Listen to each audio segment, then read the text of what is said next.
Қайырлы күн ханымдар, бүгін сіздерге өте дәмді жасау жолды оңай бризоль тағамның рецебімен бөлісетін боламын. Ең алдымен тартылған етімізге пияз, қара бұрыш, тұзымыз қосып барлығын жақсылап араластырып аламыз. Одан кейін осылай кішірек көлемдегі шариктер жасаймыз. Етіміз дайын болғаннан кейін кесеге бір-бір жұмыртқадан жарып, дайын болған фаршымызды бір-бір талдан жаңағы жұмыртқаларымызға салып, барлығын осы видеода көрсетілгендей етіп жақсылап араластырып алыңыздар. Осылай араластырып алғаннан кейін табамызды отқа қойып, май құйып қыздырып аламыз. Қызған табағымызға рет-ретімен салып, әр бетін 5-6 минуттан қызарғанша пісіреміз. Пісіп дайын болған фаршымыздың ортасына кетчуп майонез жағып, дөңгелек формада орап, тарелкамызға салып аламыз.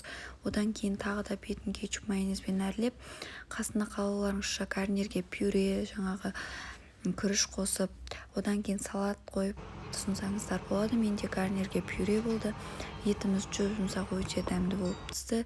Барлықтарыңызға ас болсын.